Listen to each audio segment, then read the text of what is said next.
বর্তমান সময়ে গোটা পৃথিবী জুড়ে কিডনি রোগে আক্রান্ত হয়ে মানুষের মৃত্যুর হার চড়চড় করে বেড়ে চলেছে।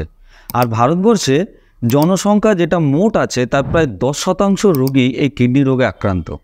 প্রতি বছরে প্রায় 1 লক্ষ রোগীর কিডনি ফেলিওর হয়। আর দুঃখের বিষয় হলো 90% লোক বুঝতেই পারে না যে তাদের কিডনিতে রোগের বাসা বেঁধেছে। আজকের ভিডিওতে আমরা 6টি পূর্ব লক্ষণ নিয়ে আলোচনা করব, যেগুলো দেখলেই আপনি বুঝে নিতে পারবেন যে আপনার কিডনিতে কোনো একটা গণ্ডগোল শুরু হয়েছে, কোনো একটা রোগের বাসা বেঁধেছে।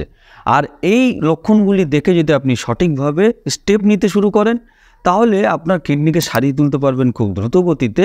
সেই নিয়ে আমি শেষে কিছু টিপসও বলবো। তো চলুন আজকের ভিডিও শুরু করা যাক। Hello friends, welcome to our channel রোগ প্রতিরোধ।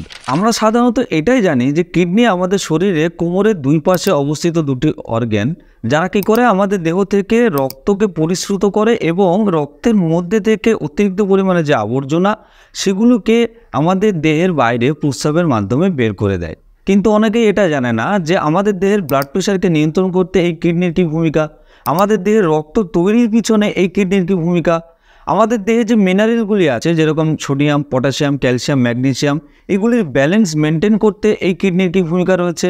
এছাড়াও আমরা যে ভিটামিন ডি সূর্যালোক থেকে নেই অথবা সাপ্লিমেন্ট হিসেবে যে খাই, সেগুলি আমাদের দেহে ততক্ষণ অবধি শোষণ হয় না যতক্ষণ এই কিডনি অ্যাক্টিভেট না হয়। তাহলে ভাবুন তো, এত একটা গুরুত্বপূর্ণ অঙ্গ যদি কোনো রকম বিকল হয়ে পড়ে, তাহলে আমাদের কীরকম পরিস্থিতির মধ্যে পড়তে হবে। আর সবথেকে দুঃখের বিষয় হলো, যতক্ষণ 70 to 80% ড্যামেজ না হয় এই কিডনি, ততক্ষণ কোনো রকমের লক্ষণ কিন্তু দেখায় না। আর এই কারণেই একে বলা হয় সাইলেন্ট কিলার বা নীরব ঘাতক। যতক্ষণ অবধি আপনার কিডনি অসুস্থ হয়েছে জানতে পারবেন, ততক্ষণ কিন্তু অনেক দেরি হয়ে যাবে। তো আজকের ভিডিওর এই লক্ষণগুলি আপনাকে অবশ্যই জানা উচিত, যেগুলি দেখে আপনি চট করে যদি সঠিক সিদ্ধান্ত নিয়ে ফেলেন এবং আমি যে লাস্টে টিপসগুলি বলবো সেগুলো যদি ফলো করতে শুরু করেন, তাহলে আপনার কিডনিকে আপনি খুব দ্রুত গতিতে সারিয়ে তুলতে পারবেন। 6 নম্বর হলো প্রস্রাবের পরিবর্তন। প্রথমেই যেটা হয়, কিডনি আমাদের দেহ থেকে যে রক্তকে ফিল্টার করে অতিরিক্ত আবর্জনা এবং অতিরিক্ত জলকে যেটা ফিল্টার করে আমাদের দেহে বাইরে প্রস্রাবের মাধ্যমে বের করে দেয়। যখন কিডনি খারাপ হয়ে যায় বা ড্যামেজ হওয়ার মুখে চলে যায়, তখন কি হয়, অতিরিক্ত পরিমাণে প্রস্রাব হওয়ার সমস্যা দেখা দিতে পারে। রাত্রিবেলায় বারবার আপনি প্রস্রাব ফেলতে উঠছেন, অথবা এটা হতে পারে আপনার প্রস্রাবে যাওয়ার মাত্রা পরিমাণটা কমে যাচ্ছে। একজন সাধারণ মানুষ দিনে সাধারণত 6 থেকে 7 বার প্রস্রাবে যায়, কিন্তু যখন কিডনির এরকম সমস্যা শুরু হয়, তখন কিন্তু সেটা হয় 12-13 বার, 15 বার হয়ে যেতে পারে, অথবা 2 বার কি 3 বার সে প্রস্রাবে যেতে পারে। তো এটা আপনাকে মাথায় রাখতে হবে, প্রস্রাবে যাওয়ার যে মাত্রাটা, যে পরিমাণটা, সেটা কিন্তু হয় অতিরিক্ত হয়ে যাবে, না হলে কিন্তু কমে যেতে পারে। এরপর আর কি হয়, প্রস্রাবে অতিরিক্ত পরিমাণে ফেনা হওয়া। দেখুন, নর্মালি আমরা যখন প্রস্রাবে যাই তখন সেখানে কিন্তু আমরা ফেনা দেখতে পাই, কিন্তু সেটা কি হয়, কিছুক্ষণ পরেই কিন্তু ডিসলভ হয়ে যায়, সেটা কিন্তু গায়েব হয়ে যায়। কিন্তু যখন কিডনি ড্যামেজ হওয়ার মুখে থাকে, তখন যে ফেনাটা তৈরি হয় প্রস্রাবের পর, সেটাকে জল দিয়েও কিন্তু ধোয়া যায় না। যেমন আমরা সার্ফের মধ্যে জল দিলে আরও বেশি ফেনা তৈরি হয়, ঠিক সেই রকমই কিন্তু আমরা দেখতে পাবো। সঙ্গে কী থাকবে, দুর্গন্ধ থাকবে। আর এই যে প্রস্রাবে ফেনাটা যেতে চাচ্ছে না, সেই ঘটনাটাকে মেডিকেল টার্মে প্রোটিনিউরিয়া বলা হয়। কারণ হলো, কিডনি যখন তার সঠিকভাবে তার ফিল্ট্রেশন প্রসেসটাকে নিয়ন্ত্রণ করতে পারে না, তখন অতিরিক্ত পরিমাণে প্রোটিন আমাদের দেহ থেকে লিক হতে শুরু করে প্রস্রাবের মাধ্যমে। সে রিটেন করতে পারে না সেই প্রোটিনকে আমাদের দেহের মধ্যে, আর এর কারণেই কিন্তু এরকম ঘটনা ঘটতে শুরু করে। এর সঙ্গে আপনি আর কি এক্সপিরিয়েন্স ফেস করতে পারেন, সেটা হলো প্রস্রাবের সময় অতিরিক্ত পরিমাণে পেন হতে পারে, প্রস্রাব দ্বারে জ্বালা পোড়া করতে পারে, অথবা প্রস্রাব ফিরতে গেলেন একটা ফ্লোতে পুরো প্রস্রাব হচ্ছে না, এটাও কিন্তু আপনার সঙ্গে হতে পারে। তো খুব সাবধান, এরকম যদি সমস্যা আপনার মধ্যে দেখা যায়, তাহলে আপনাকে কিন্তু প্রথমে মাথায় নিয়ে আসতে হবে আমার কিডনির কোনো একটা সমস্যা হতে পারে।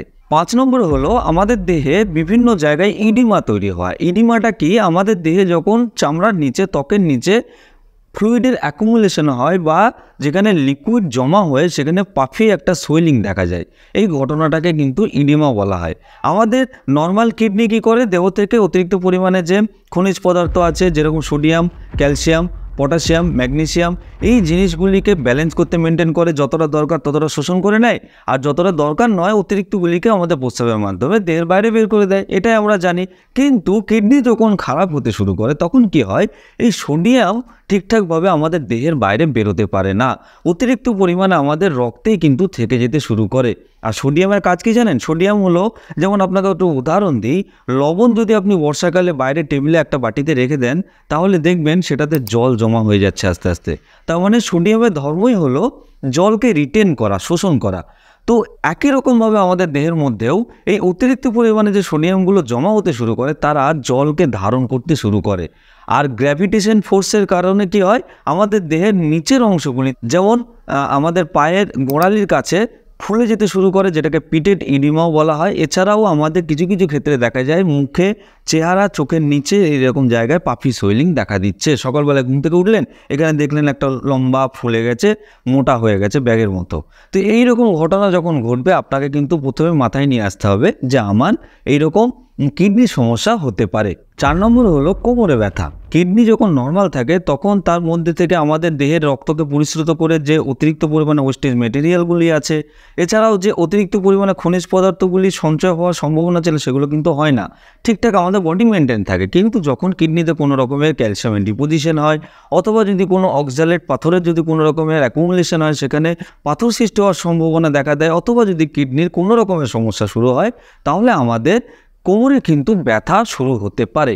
এবার আপনার মনে একটা প্রশ্ন আসবে যে এমনি নর্মাল ব্যথা যেটা আমাদের অনেক ক্ষেত্রেই হয়ে থাকে, সেই ব্যথা আর এই কোমরে কিডনির কারণে ব্যথার মধ্যে আমি ফারাকটা বুঝবো কী করে, পার্থক্যটা কী করে বুঝবো, সেটা আপনাকে বুঝিয়ে বলে দিই। ধরুন আপনি কোনো জায়গায় অনেকক্ষণ ধরে বসে আছেন, বা কোনো আপনার শোয়ার কারণে গণ্ডগোল হলো, সেই কারণে কোমরে ব্যথা হলো, সেটা হবে কি এক জায়গায় ফিক্সড থাকবে, সেটা কিন্তু নড়াচড়া করবে না। কিন্তু কিডনি সমস্যার কারণে যদি কোমরে ব্যথা হয়, তাহলে সেই ব্যথাটা কিন্তু, যেটা আমাদের লোয়ার ব্যাক পেন, মানে কোমরের থেকে নিচের দিকে নেমে যাবে, পায়ের দিকে। এটা আপনাকে মাথায় রাখতে হবে। আর কি হবে, কিডনির কারণে যদি কোমরে ব্যথা, সেটা প্রচণ্ড তীব্র ব্যথা হবে, হঠাৎ অনেকক্ষণ ধরে সেটা স্টে করবে, তারপরে সেটা আবার অটোমেটিক গায়েব হয়ে যাবে, ডিসঅ্যাপিয়ার হয়ে যাবে। আবার কিন্তু কিছুক্ষণ পর সেই পেনটা ফিরে আসবে। কিন্তু যদি আপনার পোশ্চার ঠিকঠাকভাবে ছিল না, বসতে কোনো সমস্যা ছিল, শুতে কোনো সমস্যা হয়েছে, সেই কারণে যদি ব্যথা হয়, তাহলে কিন্তু একটা জায়গায় যেমন ফিক্স থাকবে ব্যথাটা, সেরকম ব্যথার যে তীব্রতা, সেটাও কিন্তু একটা নির্দিষ্ট ফিক্সড অবস্থাতেই থাকবে।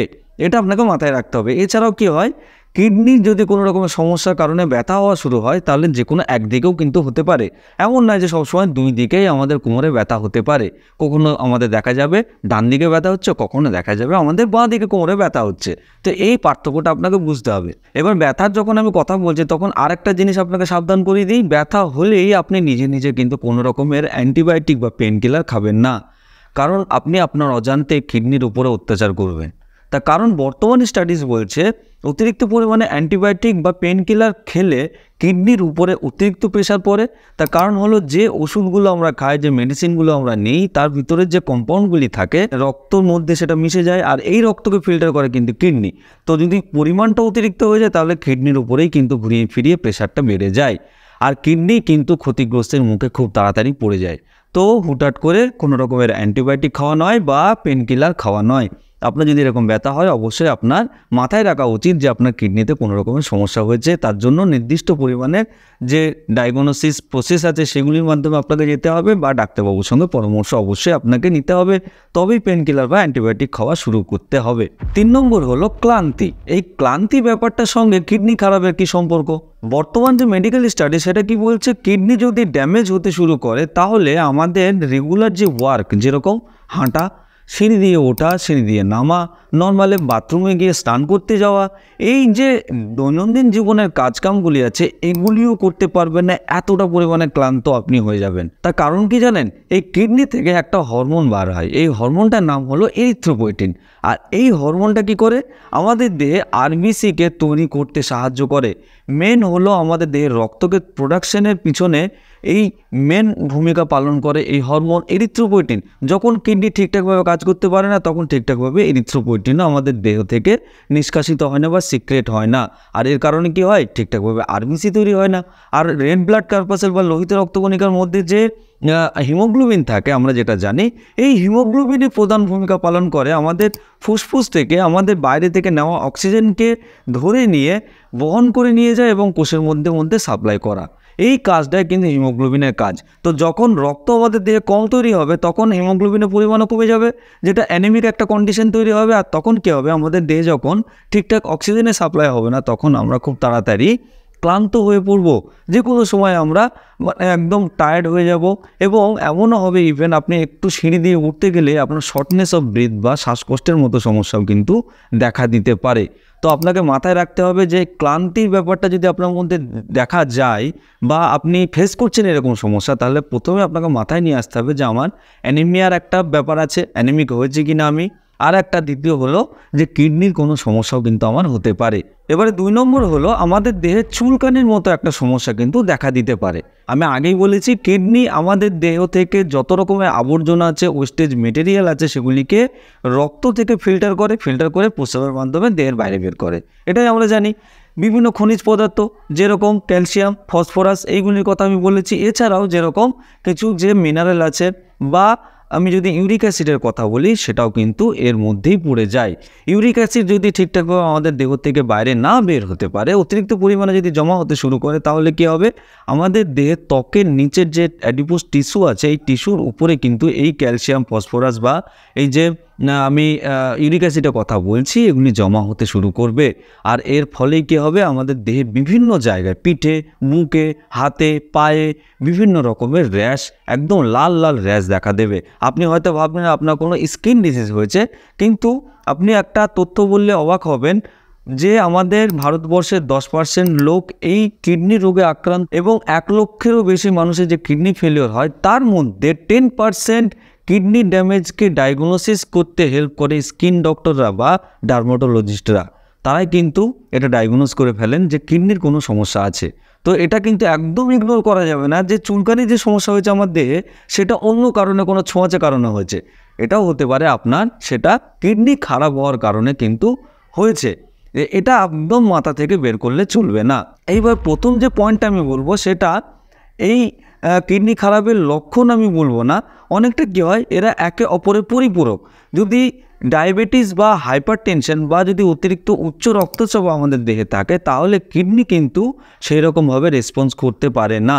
তার কারণ হলো আমরা জানি অতিরিক্ত পরিমাণে ডায়াবেটিস যদি থাকে তার মানে হলো রক্তে অতিরিক্ত পরিমাণে সুগারের মাত্রা বেড়ে যাওয়া। এই সুগারের মাত্রা অতিরিক্ত পরিমাণে রক্তে বেড়ে গেলে কিডনির মধ্যে ঢুকে যে ছোট ছোট ক্যাপিলারিগুলো আছে সেগুলিকে রাপচার করতে কিন্তু দারুণ হেল্প করে। এর ফলে কী হয়, কিডনি তার নিজস্ব যে কার্যক্ষমতা সেটাকে কিন্তু হারাতে শুরু করে।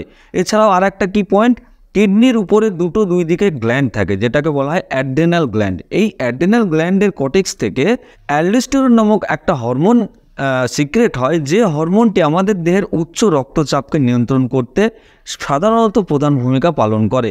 এই যে আমি বলেছিলাম যে সোডিয়ামকে আমাদের দেহ থেকে ঠিকঠাকভাবে বের করতে বা মেনটেন করতে হেল্প করে। ধরুন রক্ত থেকে সোডিয়াম ঠিকঠাকভাবে বেরোলো না, সোডিয়াম আমাদের দেহে অতিরিক্ত পরিমাণে জমা হয়ে গেল, তাহলে কী হবে, সোডিয়াম জলকে ধারণ করতে শুরু করবে বেশি বেশি। আর রক্তে যদি জলের পরিমাণ বেড়ে যায় তাহলে কী হবে, রক্তের মধ্যে চাপ কিন্তু বেড়ে যেতে শুরু করবে। আর যদি রক্তের চাপ বেড়ে যায় তাহলে সেটা আবার ঘুরিয়ে কিন্তু আবার কিডনির উপরেই প্রেশার ক্রিয়েট করবে। তো এরা হচ্ছে একটা সাইকেলের মতো। আপনি যদি ঠিকঠাকভাবে ডায়াবেটিস বা হাই ব্লাড প্রেশারকে চেক না করেন, যদি মনিটরিংয়ের মধ্যে যদি না থাকেন আপনি, তাহলে কিন্তু আপনার কিডনি ক্ষতিগ্রস্তের মুখে পড়ে যেতে একটুও দেরি হবে না। তো এটা আপনাকে মাথায় রাখতে হবে। এবার আমি যে টিপসগুলি বলেছিলাম সেটা হলো, সর্বপ্রথম আপনাকে আপনার ডায়াবেটিস এবং আপনার হাই ব্লাড প্রেশারকে নিয়ন্ত্রণে রাখতে হবে। আপনি প্রতিনিয়ত চেকে থাকবেন। আপনি আপনার যে হোম ফিজিশিয়ান আছে ওনার সঙ্গে পরামর্শ নেবেন যে আমার এই ডায়াবেটিস এবং হাই ব্লাড প্রেশারের মতো সমস্যা যে আছে সেটাকে আমি কীভাবে নিয়ন্ত্রণ করব। কারণ ওটা যদি নিয়ন্ত্রণে না থাকে তাহলে কিন্তু আপনার কিডনিটা ড্যামেজ হতে শুরু করবে। যে ডায়াবেটিক একটা কন্ডিশন যদি আমাদের দেহে তৈরি হয় তাহলে তার ফলে কিডনি ড্যামেজ হওয়ার সম্ভাবনা কিন্তু সবথেকে বেশি হয়। মানে পরিসংখ্যান বলছে প্রতি 3 জন ডায়াবেটিক পেশেন্টের মধ্যে একজনের কিডনি ফেলিওর হয়। মানে সিকেডি বা ক্রনিক কিডনি ডিজিজের মতো সমস্যা কিন্তু দেখা যায়, এতটাই মারাত্মক। 2 নম্বর হলো এক্সারসাইজ। এক্সারসাইজ খুবই গুরুত্বপূর্ণ একটা জিনিস। প্রতিদিন 30 মিনিট, সপ্তাহে 5 দিন অর্থাৎ 150 মিনিটের এক্সারসাইজের কথা আমি অনেক ভিডিওতে বলেছি। আপনাকে রেগুলার ওয়েতে প্রতিদিন 30 মিনিট করে একটা ব্যায়াম, যোগা, আসন, যে কোনো কিছু একটা অ্যাক্টিভিটির মধ্যে থাকতে হবে। তবে আপনার দেহের ভিতরে হরমোনগুলির যে ব্যালেন্স, রেগুলেশনটা ঠিকঠাকভাবে মেনটেন থাকবে। সঙ্গে কী হবে, আপনার কিডনিটাও কিন্তু প্রচণ্ড স্বাস্থ্যবান হয়ে থাকবে। 3 নম্বর হলো হাইড্রেটেড থাকা। জল ঠিকঠাকভাবে আপনাকে খেতে হবে। জল যদি ঠিক পরিমাণে না খান তাহলে কিন্তু আপনার কিডনির উপরে প্রেশার অতিরিক্ত পড়তে পারে। কতটা পরিমাণে আপনি জল খাবেন প্রতিদিন? 10 থেকে 12 গ্লাস জল অন্তত আপনাকে খাওয়ার অভ্যেস তৈরি করতে হবে, এবং এই জলই আপনার দেহের সমস্ত যে আবর্জনাগুলি অতিরিক্ত পরিমাণে কিডনিতে জমা হওয়ার সম্ভাবনা ছিল সেটাকে কিন্তু ডাইলিউট করে দেহের বাইরে প্রস্রাবের মাধ্যমে বের করে দিতে সাহায্য করে। তো আমাদের দেহকে হাইড্রেটেড রাখাটা এতটাই গুরুত্বপূর্ণ। তারপরে 4 নম্বর কি? অতিরিক্ত পরিমাণে মদ্যপানের মতো যদি আসক্তি আপনার মধ্যে থাকে, যদি অভ্যেস থাকে, সেটার থেকে আপনাকে কিন্তু বিরত থাকতে হবে। কারণ অতিরিক্ত অ্যালকোহল কনজাম্পশন করলে কী হবে, তার মধ্যে আমাদের লিভার এবং কিডনি দুটোর উপরে কিন্তু প্রেশার ক্রিয়েট করতে শুরু করবে এক্সট্রা পরিমাণে, যেটা আপনার কিডনির জন্য একটু ভালো হবে না। আর সর্বশেষে আমি বলবো পেন কিলার এবং অ্যান্টিবায়োটিক খাওয়া। আমি যেটা একটু আগে বললাম সেটা হলো যে কোনো কারণে আপনার দেহে কোনো ব্যথা হচ্ছে, কোনো মাথা যন্ত্রণা হচ্ছে বা অন্য কোনো পেন হচ্ছে, সেই কারণে হুট করে আপনি কোনো ওষুধের দোকানে গেলেন এবং বললেন আমাকে একটা পেন কিলার দেন, বা আমার জ্বর এসছে আমাকে একটু অ্যান্টিবায়োটিক দেন। এইরকম করে কিন্তু আপনি অ্যান্টিবায়োটিক বা পেন কিলার খাবেন না প্লিজ। মানে এটা আপনাকে মাথায় রাখতে হবে। অতিরিক্ত পরিমাণে অ্যান্টিবায়োটিক এবং পেন কিলার খাওয়ার কারণেই কিন্তু কিডনি বেশি বেশি পরিমাণে ক্ষতিগ্রস্তের মুখে পড়ে যায়। এটাই পরিসংখ্যান বলছে, আমার নিজের কথা নয়। তো আশা করি আজকে আমি আপনাদের বোঝাতে পেরেছি যে কোন কোন পূর্ব লক্ষণগুলি, এছাড়াও আরও প্রচুর লক্ষণ আছে যে লক্ষণগুলি মানে খুব মাইনর, কিন্তু মেজরলি এই 6টি লক্ষণই আমাদের দেহে দেখা যায় কিডনি ড্যামেজ হওয়ার আগে। তো এই রকম লক্ষণ দেখলে খুব দ্রুত গতিতে আপনি আপনার পরামর্শ নেবেন, আপনার যে হোম ফিজিশিয়ান আছে, আপনার যে চিকিৎসক আছে তার সঙ্গে পরামর্শ নিয়ে চিকিৎসা দ্রুত গতিতে শুরু করুন, এবং যে স্টেপগুলি বললাম সেগুলি ফলো করতে শুরু করুন। দেখবেন আপনি দ্রুত গতিতে সেরে উঠছেন, আপনার কিডনি কিন্তু সেরে উঠছে আপনার সঙ্গে সঙ্গেই। তো ভিডিওটি ভালো লেগে থাকলে অবশ্যই লাইক দিয়ে আমাকে উৎসাহিত করবেন, যেন এরকম ভিডিও আমি আপনাদের জন্য আরও নিয়ে আসতে পারি। আর যদি আপনি আমার চ্যানেলে নতুন হন তাহলে চ্যানেলটিকে সাবস্ক্রাইব করতে ভুলবেন না। দেখা হবে পরের ভিডিওতে। তবে আপনি সুস্থ থাকুন, রোগমুক্ত থাকুন। ধন্যবাদ।